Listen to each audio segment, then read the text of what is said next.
Get ready, start. Elaboration. Question number 1. Karimnagar district faces adverse seasonal conditions due to failure of rains. Already, it is a known fact that it is a very backward district. Due to drought, agricultural operations are not possible.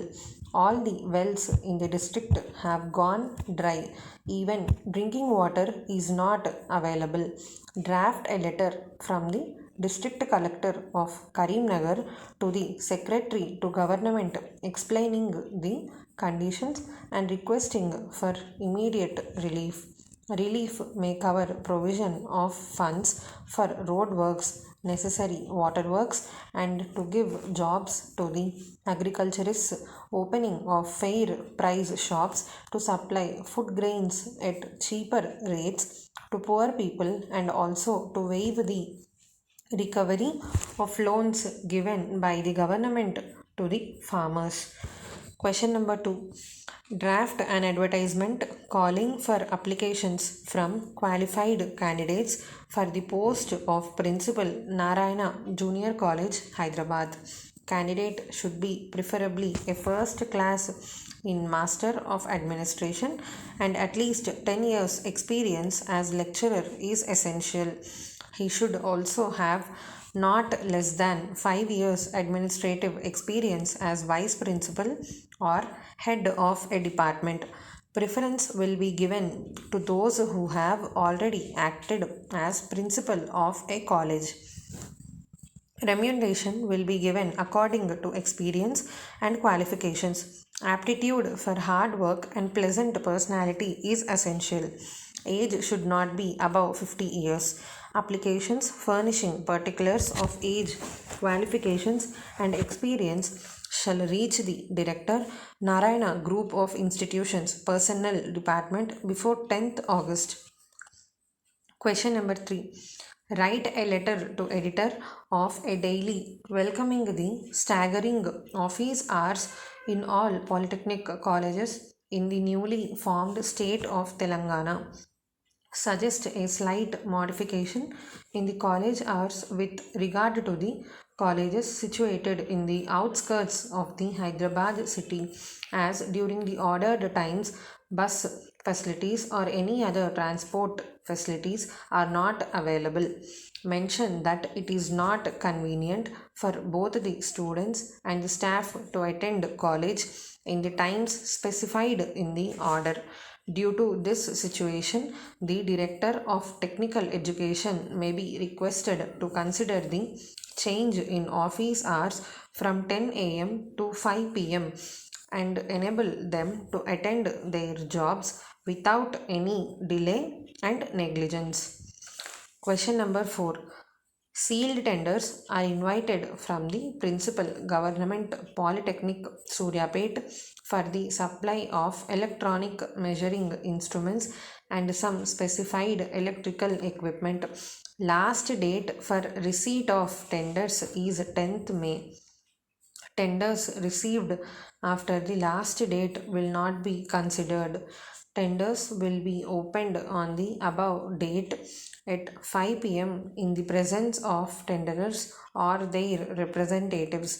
Tenders in the prescribed format are available from the undersigned on payment of rupees 500. Price of tender documents are not refundable. Crossed check for rupees 1000 being the earnest money deposit should accompany the tender application. Right to accept or reject the tenders is reserved with the principal without assigning any reason thereof. Draft tender notice. Question number 5. Draft a letter from Uma Agencies Limited, Chennai to Kumar Traders, Industrial Estate, Hyderabad.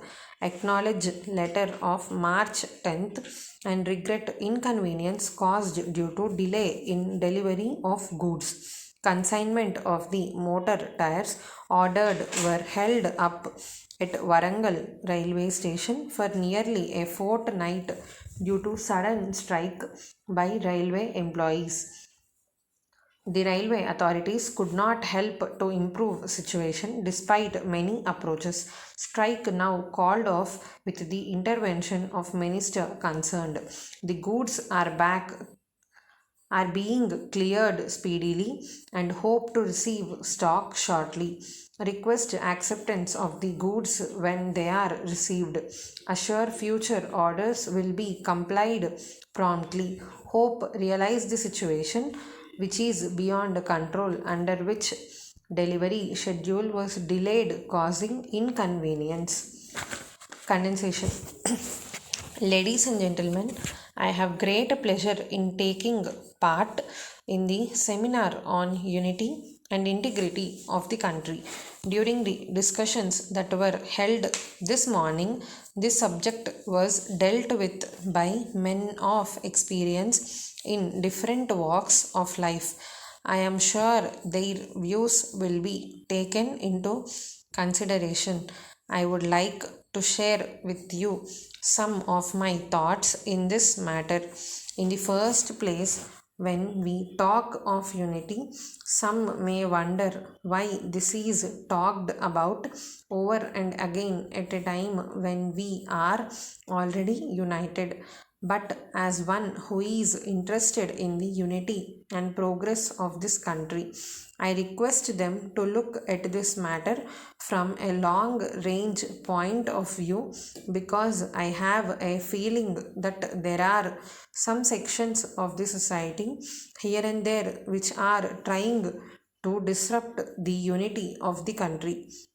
I agree that popular governments are functioning both at the center and in the states, and they are doing their best to meet the needs of the people and to raise their standard of living by implementing a number of schemes. In spite of this, due to the growing needs of the people, they expect more and more from the government. How this can be done is the main problem. It is also seen that we have not been able to progress to the desired extent.